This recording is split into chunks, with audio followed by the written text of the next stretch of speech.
Just a quick note before we start. The following episode contains descriptions of sexual and physical abuse of children, as well as strong language and graphic violence. There's the police. There's the police, Ella. There's the world of police. There's a world of them outside, Ella. A world of them. It's February 2015, and Ella Draper is due to appear in court. But actually, she's at home, and the police are at her door. I'm sorry. I'm sorry, not speak English.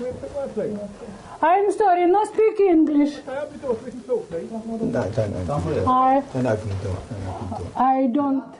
No. She's supposed to be giving evidence in a family law case to decide who will get custody of her children. No, Get a video camera on the front door. Get a video camera on the front door. Don't open. Don't open. The same children who, a few months earlier, had told police that there was a satanic cult operating in the heart of Hampstead.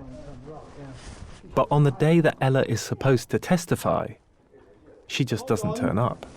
What do you want and why? I need to speak to Ella. A lawyer who's helping Ella out stalls for time. Right, look. What is your lawful authority to be here or to try and gain entry? I want to speak to Ella. He records the conversation on his phone. What about the proposal that I've made of an appointment? No, it's not an option at this time. We need to do it now. And as I say, unfortunately, if it comes to it, we would have to force entry, and we are lawful in doing so. Yeah? Speaking through the letterbox, the officers get increasingly frustrated. They tell the lawyer that they're here to ask Ella about harassment. 3 weeks before, Sabine McNeil, Ella's unofficial legal advisor, leaked a huge amount of confidential material online, including videos of the children falsely alleging they'd been abused by their father. The videos had gone viral, and the father started to get death threats. The judge issued an injunction against both Ella and Sabine, basically saying, take this material down now or face the consequences. But both women ignored her, and now the police are at Ella's door. They're going to come in. They're going to come in.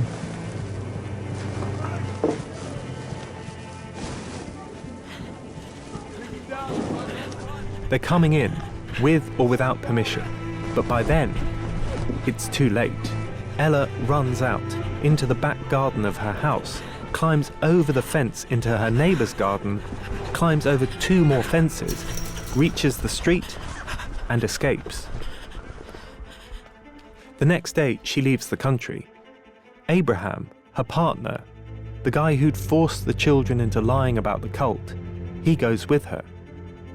They leave the children behind. Ella's escape doesn't stop the wheels of justice turning. On the 19th of March, 7 months after the kids first spoke to the police, Judge Anna Poffley issues her judgment. It's about as damning and upsetting a legal document as I've ever read. Ella loses custody of her children, but that's not the worst of it. Judge Poffley finds that Ella and Abraham put relentless pressure on the children to lie about their dad, to falsely name him as the head of a satanic cult. She refers to their actions, and I'm quoting verbatim here, as emotional and physical torture. She finds that Abraham pushed, punched, and pinched the children during the Morocco holiday in the summer of 2014. That he poured water over them as they kneeled semi-clothed and hit them on the head with metal spoons. And Ella, she let it happen. When I read this judgment last year, back when I was first looking into this case, I remember feeling shock and also a real sense of confusion. How could this have happened? Ella seemed to be close to her children. Her Facebook profile is filled with pictures of the 3 of them together, hugging, smiling, like any normal family. I get how she hated Ricky, her former partner, how she hated him with every bone of her body. We know that they'd been fighting over the children for years, long after they'd broken up. These were really bad fights, sometimes with the police involved. Ella had also made several attempts before 2014 to get custody of her kids. She wanted to take them to live with her in Russia, but Ricky wouldn't allow it. And I can almost see, if you're desperate to get your children away from their father, how someone at their wits' end might do something terrible, like make up false allegations of abuse. But conjuring up a story that would become one of Britain's most serious conspiracy theories? Where did that come from? Why would anyone coach their children into making up that sort of horrendous lie? And 8 years later, what does Ella believe now? Does she understand what she started? The innocence of her childhood has been completely ruined. My whole life has changed. I feel sick, devastated and heartbroken for all. It's destroyed my life. Violated my family and ruined our lives.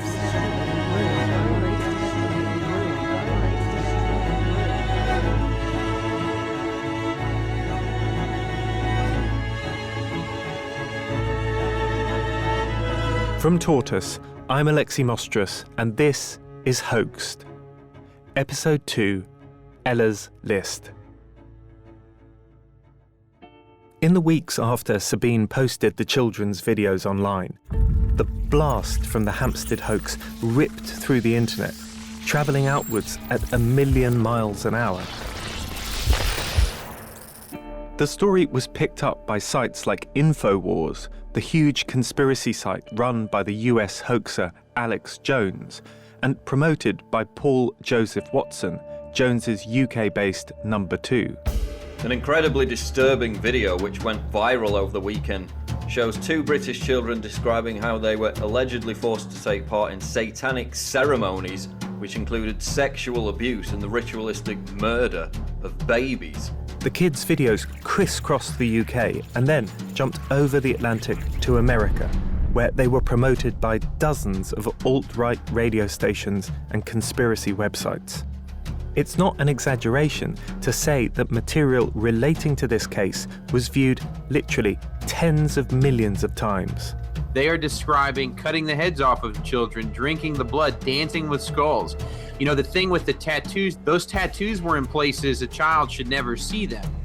But then, just like a real bomb, this outward explosion reverses course and the shrapnel sucks back in towards Hampstead. And that's because when Ella handed over all those videos of her children to Sabine, she handed her another video too. A video of her reading out a list of targets. The individuals involved: Reverend at church, head teacher, teachers, Mr. teachers who left the school to other schools to spread the cult but still come to the Satanist parties. I can see Ella sitting squarely in front of the camera, wearing a blue tracksuit.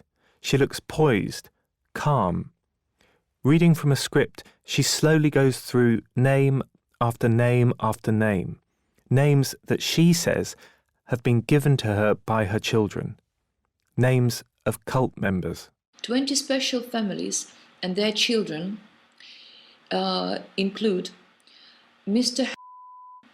and Mrs. and their daughter. Ella also made an 11-page Word document containing the same names as she read out on the video. I've seen this Word document and I cannot believe how much detail is in it. Not only the names, addresses and emails of the cult members, but detailed descriptions of their supposed satanic practices. This parent helps smuggle in the babies. This parent rents a room out where the abuse took place. This teacher runs a child prostitution business. It probably won't surprise you to hear that the internet absolutely laps this up. For the parents at Ella's kids' school, the fallout was almost immediate. They had my address, they had my phone number, they had all my email, and they also had the names of my children. This is Sam. Her daughter was in the same class as Ella's youngest.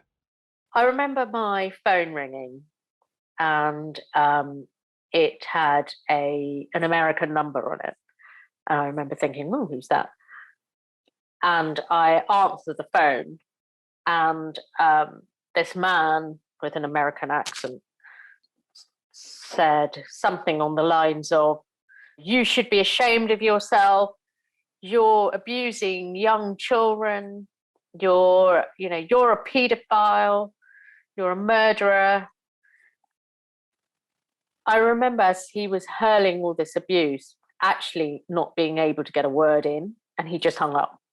So it was like, you're this, you're a killer, you're a child murderer, you're going to be sorry about this, your time's up. And then, boom, phone went dead.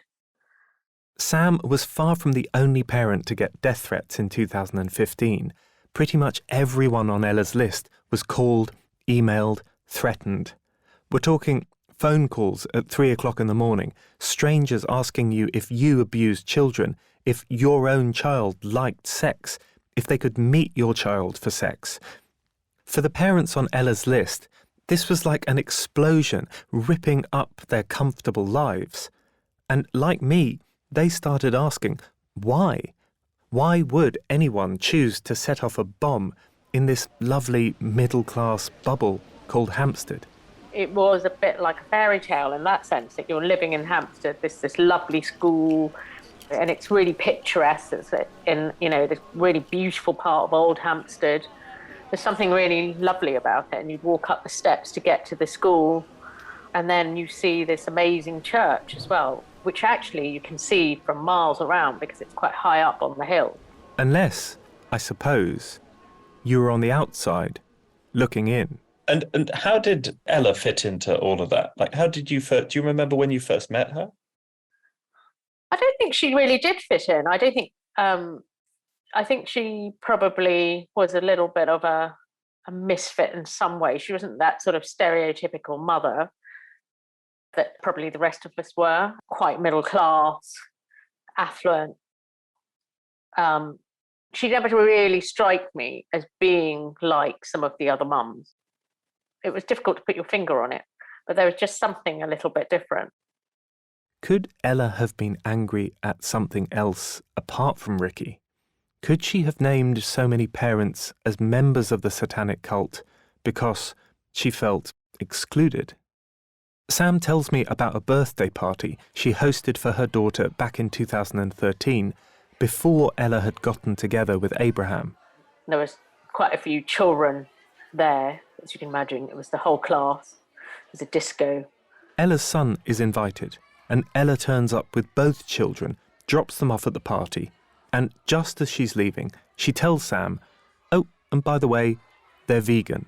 I remember just thinking, oh my God, just looking over at the pizzas and the sausage rolls and packs of crisps and thinking, this is like a nightmare. I do remember looking over and seeing them eating all this stuff that was basically not vegan. I'm thinking, oh God, I'm going to be in trouble. When Ella picks up her kids, she's cross. It's obvious that they've strayed, and she blames Sam. Do you think that if she acted like that with other parents, that she kind of felt isolated from the general kind of community of parents? I don't really think so. I think people always made a real effort because at the end of the day, her children were lovely and really popular. So I think, I thought she was okay. I thought she kept herself to herself. So Ella was outside the Hampstead bubble. She seems to have been regarded as slightly separate, slightly odd by the other parents. And it's true that primary school parents can be really cliquey. But at the same time, it wasn't like this was a major deal. It wasn't like Sam was thinking, oh my God, this woman is totally bananas. Later, however, her views hardened. Her behaviour changed quite considerably after she met Abraham. And did you have any interaction at all with Abraham Christie? Do you remember him at all? Yeah, I do remember him. it was a school sports day. Yeah. And we were parents, you know, we were all there picnicking, watching the children. I remember it was a particularly hot day, a bit like, you know, this hot summer we're having now.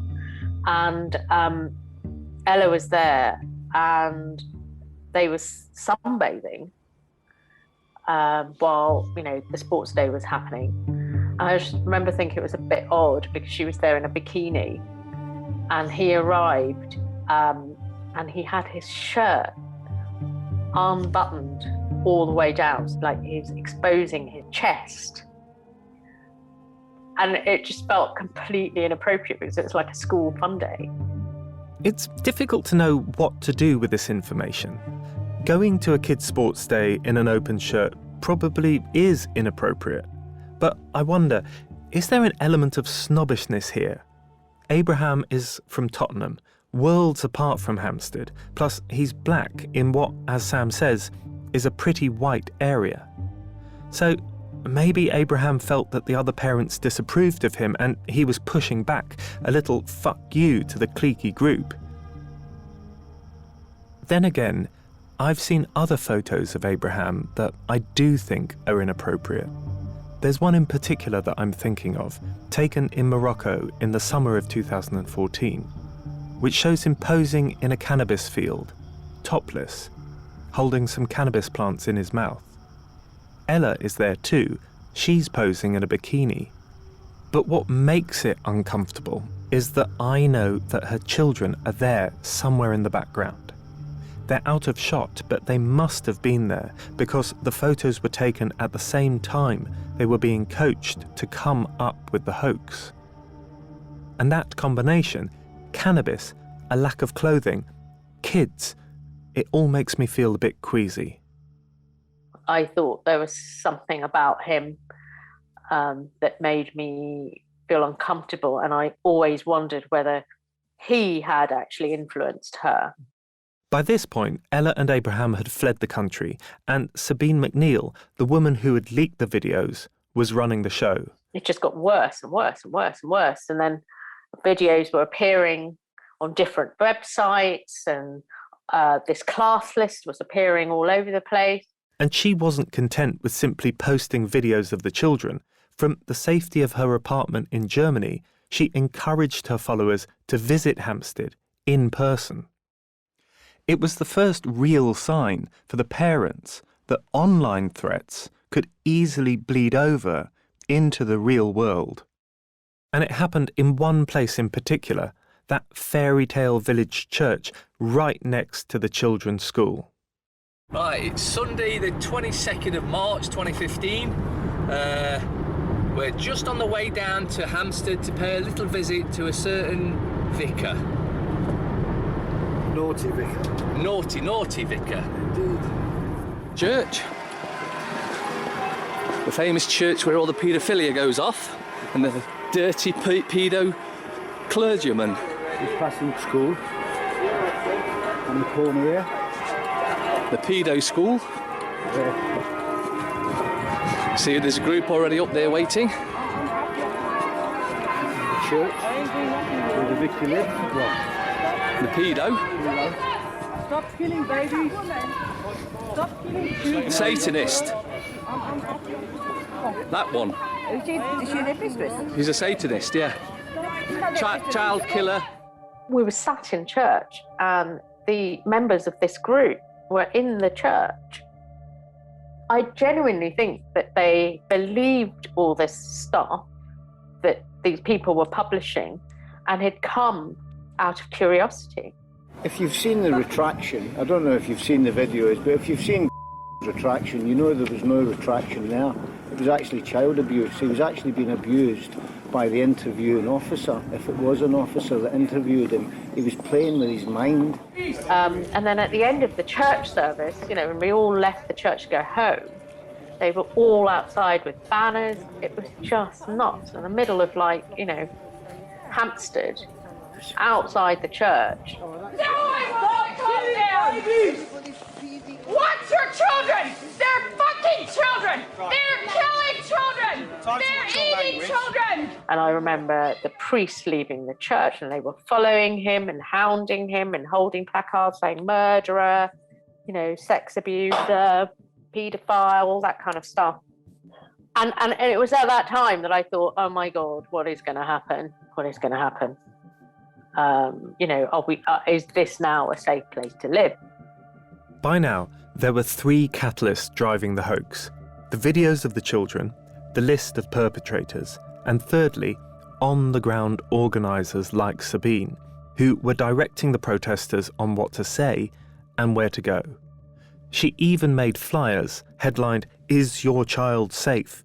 which she asked people to stick on cars in the area. It felt to me like it had all been completely engineered, that they had a clear set of rules, you know, don't touch anyone, don't cross the boundaries, you're in a public space, so you're allowed to do this. To the people on Ella's list, this was the nightmare scenario. An army of cranks marshalled by someone who knew exactly what they were doing. We totally got the impression that this had all been driven really purposefully by a couple of people who are almost like professional trolls. That's how it felt like to me. At one point it got quite frightening, and there was a Facebook and a lot on social media about, there was one day in particular when there was meant to be an organised group to come. This is Michaela, another parent we spoke to, who also found her name and her family's name on Ella's list. And they were planning to storm the school to save the children who were on this list.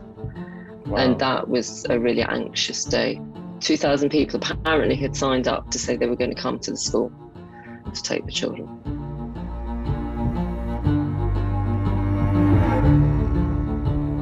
Sabine started giving interviews to alt-right radio stations and the alternative media, people you've probably never heard of, but who have thousands of followers.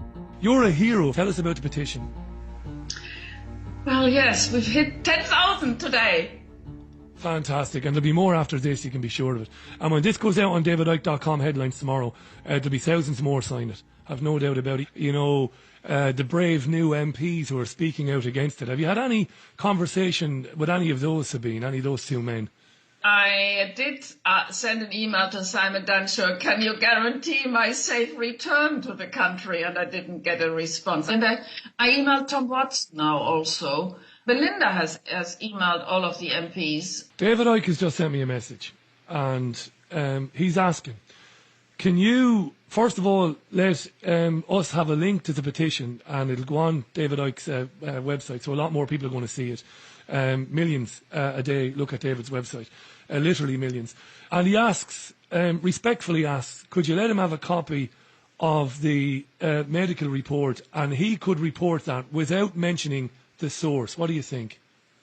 Sure, I'm up for all crimes, right? Let's put it this way. But nobody wants you to get into any more trouble. A crime is what it has to be done. Sabine's role in promoting the hoax became so apparent that her name filtered through to the Hampstead parents. But it wasn't the only name they heard. Did you kind of begin to get an idea of who the people were who were driving the hoax at all? Yeah. Sabine McNeill and Belinda Mackenzie. Belinda Mackenzie, Sabine's partner in crime.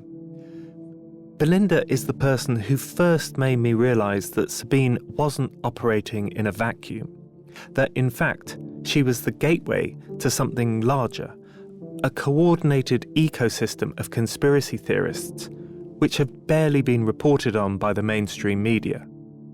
Belinda met Sabine a few years before the Hampstead hoax, outside the family courts, and they bonded over their mutual loathing of how the courts operate. During Ella's hearing, Belinda stood outside court, giving interviews about the so-called whistleblower kids, and acting as a kind of mother figure to Ella's supporters. This is very widespread. The children have said that it's not just one school, but it's several schools. In fact, in one of the videos, which, you know, if you get on my mailing list, I'll make sure that you get all the sort of the hot stuff. You'll get the videos every day. If anybody wants to put their name on my mailing list, I will keep them updated.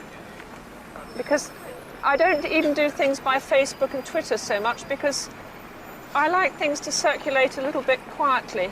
She always had a bag full of sandwiches that she'd give out to her followers, and, I think many people relied on her for financial support because she had a bit of money. This is Karen Irving. She's been following the Hampstead case obsessively, almost from day one. Belinda Mackenzie was the person who was in some ways supportive of most of the hoaxers, and in particular supportive financially of Sabine McNeill, and who spread the word that Sabine was putting out amongst her friends in the conspiracy community. She'd been a conspiracy theorist for many years. Belinda's maiden name is Boswell. She's part of the famous Boswell family, a direct descendant of James Boswell, the biographer of Samuel Johnson, the English writer. Belinda grew up on a huge estate in North Buckinghamshire, and today she lives in a sprawling house in Highgate, right next to Hampstead. The house is known as the Highgate Hub because, so the legend goes, it's played host to pretty much every major conspiracy theorist to come to Britain in the last 20 years. The rumour was that there were 7 doorbells. I don't know what that was meant to represent, but I did hear that she had what amounted to a bunker in her basement where she would hide people when they came, if they were trying to escape the authorities who were trying to take their children from them. So we've just got off the tube at Highgate and we're a couple of minutes away from Belinda Mackenzie's house. We're going to go round there. She's agreed to have a conversation with us. We've got all our recording equipment with us in the hope that she'll give us an interview. But to be honest with you, I don't hold out much hope. This summer, my producer Gemma and I paid Belinda a visit. Her home does indeed have a bunker. It is indeed sprawling. She has several lodgers, one who was a concert pianist and who was giving online lessons while we were there. Belinda is charming. She gave us a tour of the house and the never-ending garden. She brought us cakes and tea to enjoy, and we sat in the sunshine having a good old chat. It was a bit like visiting a kindly aunt. But every now and then, she slipped into conspiracy mode. She kept saying that paedophiles were everywhere, and she explained that she was a 9/11 truther, someone who believes 9/11 was orchestrated by the US government. Belinda insisted politely that our conversation this time was off the record, but she promised us an interview the following week. And I noticed, as we were leaving, on a cabinet by the front door was a pile of newspapers called The Light, a conspiracy theory publication which I later found out had promoted Russian propaganda and called for journalists to be put on trial. That interview, by the way, I'm not sure whether Belinda was playing us from the start, but she always came up with another excuse. It never happened. I find that interesting, though, because while Sabine is a gung-ho, screw the consequences, I'll say anything kind of person, Belinda is cleverer, more sly. I've been Mackenzie friend. A lot of the time I've shut up because I don't actually want to go to prison. And I certainly don't break my gag. But if I wasn't saying certain things, other people would. She reminds me of a kid I knew at school who would never do anything naughty, but who would whisper to a mate, "Go on, you do it." But don't be fooled. This reticence hasn't stopped Belinda being involved in pretty much every conspiracy theory in the UK in the last 2 decades. If there's a protest about 9/11, or the BBC covering up child abuse, or the government covering up pretty much anything, Belinda will be there, in her navy blue trench coat, waving a placard and handing out sandwiches. And what I discovered, when I dug a little deeper, is that Ella wasn't Belinda's first experience with a satanic hoax.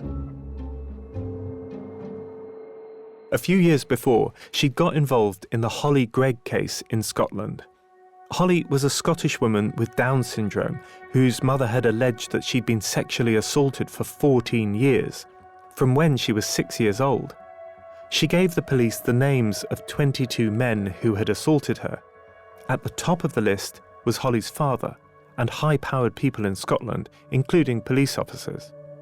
The police investigated but couldn't find any evidence that Holly's claims were true. But that didn't stop the case blowing up online. A group of campaigners calling themselves Holly's Army published all sorts of allegations, including the names of the suspects, as well as rumours about satanic rituals. They raised lots of money, attracted the support of some politicians, and successfully kept the case in the news for years. Belinda was a big part of Holly's Army. So when she teamed up with Sabine to help Ella, well, she already had a playbook to work from. Former police officer of 20 years, I had the opportunity of actually sitting with a mother in this case for 3 hours. Belinda knew that hoaxes were amplified by people in positions of authority. People like Ray Savage, a former detective sergeant at Sussex Police. I can absolutely tell you with my experience of interrogation over a 20-year period, as a former detective sergeant, she was speaking 110% truth. I know there's been no investigation, there's been no proper police statement taken from this woman because of the way she's been harassed. I also know that we have child abuse in this country to epidemic levels. The video was filmed outside the church in Hampstead on March the 29th, 2015, 2 weeks after the judge published her judgment in Ella's case.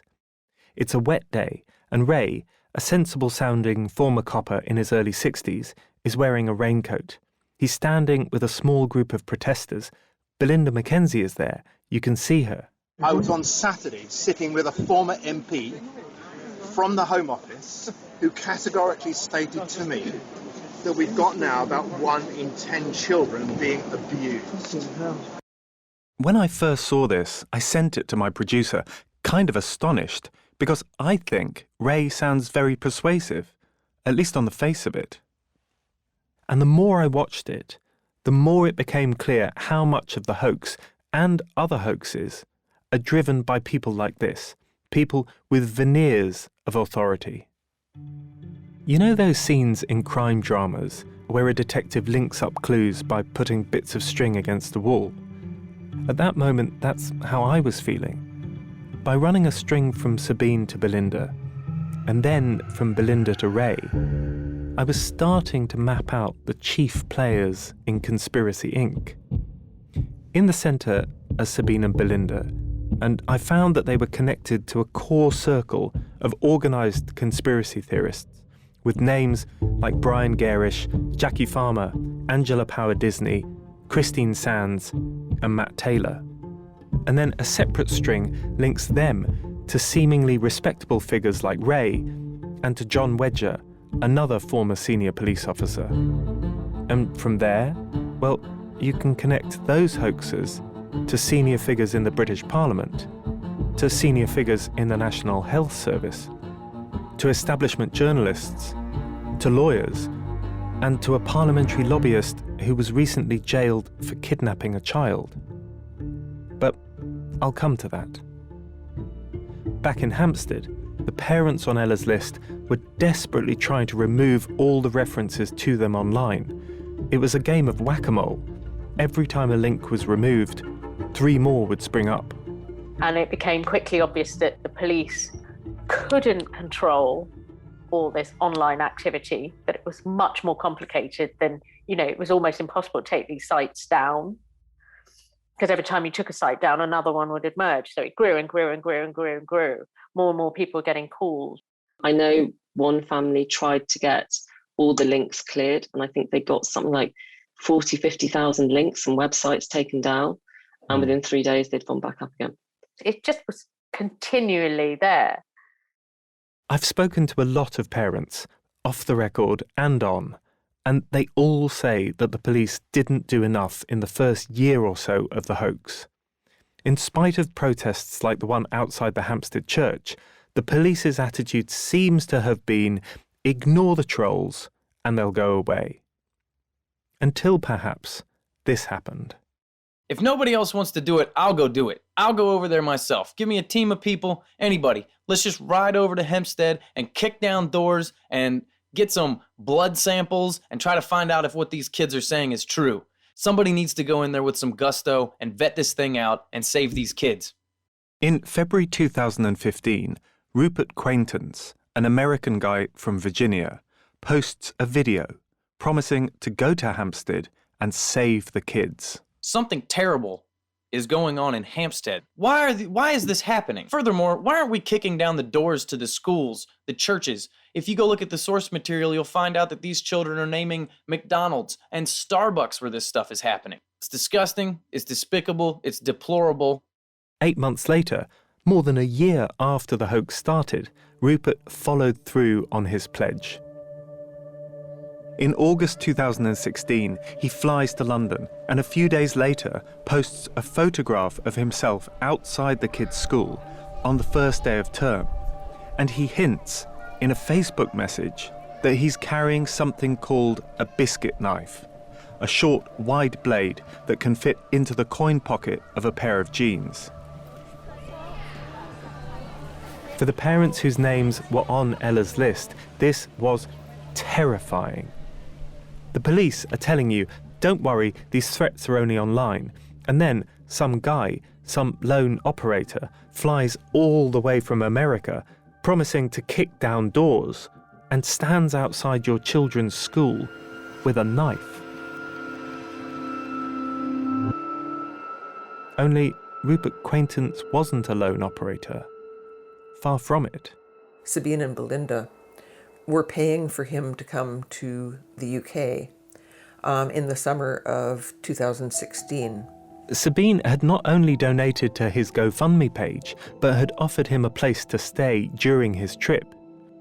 Other conspiracy theorists, including Belinda, had given him thousands of dollars in funding. Rupert sought the help of Conspiracy Inc., and he had been rewarded. Rupert's visit to London doesn't occur in a vacuum. 2016 was a febrile year for satanic conspiracies. 4 months after Rupert posed outside the children's school, a 28-year-old man from North Carolina called Edgar Madison Welch arrived at a pizza parlor in Washington, D.C. and fired 3 shots into the restaurant. Police say that Welch told them that he showed up at the D.C. pizza restaurant to get to the bottom of what appears to be an utterly bogus story about child abuse promoted on the internet. How scary was the situation? Pizzagate, as that scandal was known, arose from the belief widely perpetuated on the internet that the pizza shop was a front for satanic child abuse. Welch had read online that the restaurant was harbouring child sex slaves, and he wanted to help. Welch and Rupert are essentially the same people. Paranoid young men driven into a frenzy by an internet lie. Pizzagate is widely regarded as the precursor to QAnon. And Hampstead? It's the precursor to both. That was when some of the Americans began using the Hampstead hoax as quote-unquote proof of satanic ritual abuse. What I was learning was that the Hampstead hoax wasn't promoted by desperate individuals acting in isolation, but by a coordinated group of conspiracy theorists with experience and resources. It was an army. It was so fast and so big, and it just seemed to be like wildfire on the internet. Like every day there were, dozens of new videos being put up. It was just crazy. It was like I had never seen anything like it. But this army was to have a formidable opponent, a group of resistance fighters made up of parents on Ella's list and internet warriors thousands of miles away from each other who hated how the 2 Hampstead kids were being used as weapons in a wider war. This group decided to fight back, and it was them, much more than the police, that changed the course of the hoax completely. I was just outraged. I know it's hard enough being a parent. You don't need crazy people running after you and threatening to kidnap your child. To me, that was just like This is not okay. This is really not okay. Next time on Hoaxed, I speak to Karen, a mystery novelist who spearheaded the fight back against the hoaxers. I continue my search for Ella and Abraham. So I click on Hope Girl's blog, and this woman has written a blog post containing a really, really recent video that Ella has put together. But in the blog she says, "It just so happens that I live in the same town as Abraham. You find Hope Girl, you find Abraham Christie." And I managed to track down Sabine, the most important hoaxer of all. I'm sort of wondering now whether I should regret having said yes to an interview, which is a pity.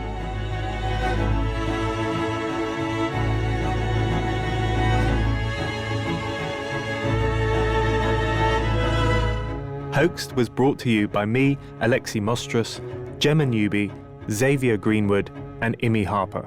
Sound design is by Eloise Whitmore. The executive producer is Basha Cummings.